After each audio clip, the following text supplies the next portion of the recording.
actually. I also want to ask you about some of the things that he'll be facing and decisions about things that he'll say and things that he'll do on behalf of the church. His first words when he stepped out onto the loggia were "Peace be with you all." And we know that the wars in Ukraine and Gaza were key issues for Pope Francis. In 2023, Pope Leo accused Russia of crimes against humanity for the suffering in Ukraine. So as we wait to see Pope Leo's approach now, what do you say to critics who say a pope is a religious figure who should not be wading into issues of war and peace? Well, a pope should always be talking about peace. That is a value, and a vision of a pope should be of a world at peace, guided by those values, especially when we're talking about killing children and families and crimes against humanity by a country. I think any pope would want to be judged as to whether he spoke out clearly about peace in a way that is constructive. It is constructive. But, you know, just from one day, not even 24 hours of seeing this pope, it appears that he is going to have his own path. As was said earlier, he has his own path, and he has so much excitement and support with him from the conclave, from the people in the square, in the world, in America, that we welcome however he wants to go forward. But in the past, he has been, as has been mentioned, quite definite about what he believes. And he believes in helping people. Peace well, to that point, Madam Speaker, his social media was busy prior to becoming Pope and is getting attention. It includes a post he shared just last month from a Catholic commentator who called out Trump and the president of El Salvador for laughing about the deportation of Kilmar Abrego Garcia.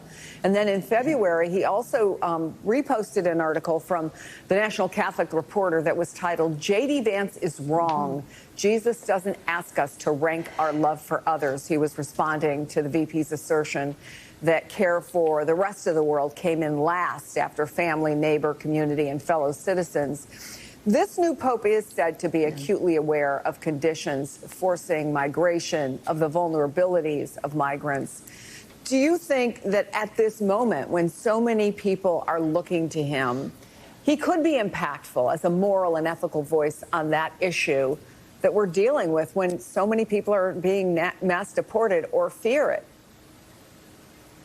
Well, I certainly hope so. And from his comments previous to being elected, the Pope, he has made clear what his values and his view of all of that is.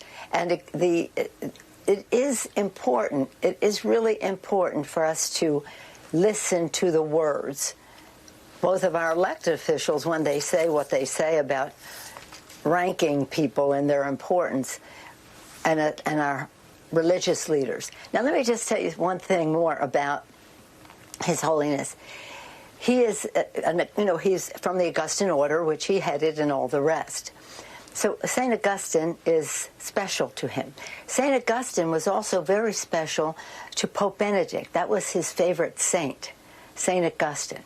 And when Pope, now this is a Pope writing an encyclical. Pope Benedict wrote his first encyclical. It was called God is Love. And in the encyclical, he quotes St. Augustine. He says, St. Augustine said that any government that is not organized to help the people is just a bunch of thieves. That's what St. Augustine said, and that's how he was quoted by Benedict. So popes have can be expected to express their views about justice and peace and ministering to the needs of those in need. Leo XIII did it. Leo XIV will do it. But the Pope, and certainly beautiful Francis, named for our city of St. Francis, he certainly did that as well. So I think we're very blessed in the traditions that this Pope is calling upon, and how wonderful we all are that he blessed us right with his very first words. Let me ask you about what might be a new tradition. You notably invited Pope Francis to address Congress back in 2015, along with then House Speaker John Boehner. It was quite the event. Have you had any conversations about potentially inviting the new Pope Leo, the first American? Would you lead an effort to invite him to Washington?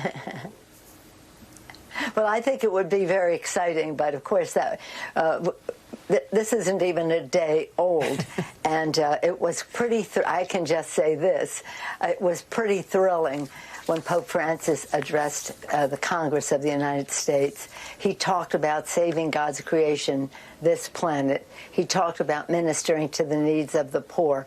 Now, I don't know if people think that's political, but it certainly was uplifting and thrilling. And while I was not speaker, I was part of the 4 people who invited him, and therefore, because I was leader, and the 4 of us had the opportunity to listen to him privately talk about some things which he would later address to the full Congress. It uplifted Congress. It really added so much value to who we are, that we would listen and hear. And not everybody agreed, but that's what Congress is about. But His Holiness was magnificent. So again, not to give any, our speaker and the leadership will have to make that decision, and we'll see what happens with that. But again, I don't think anybody would. And then when Pope Benedict came, he didn't address Congress, but he addressed the people of Washington in the stadium. So there's been a lot of communication in Washington, D.C. With Pope Benedict and most recently Benedict and Francis. It was glorious. It took us to heaven. I hope we can go there again. Well, I think I can say without fear of contradiction that you may not be Speaker, you may be Speaker Emerita, but there are a few people whose ear you have and who listen to you. So feel free to call us and let us know when you decide to start that push. Speaker Emerita Nancy Pelosi, well, thank you so much. Yeah, well, thank you, and thank you for the attention to us. I just want to say, now we have to find out when he will be sworn in. It sounds like, from what your reporter said, it'd be next Sunday. Next Sunday, that's right. Would you go? And then, well, let's find out when it is and who. Next Sunday, the inaugural Mass. I'd love to go. Yes, I want to be invited, if that's the question. Yes. Okay.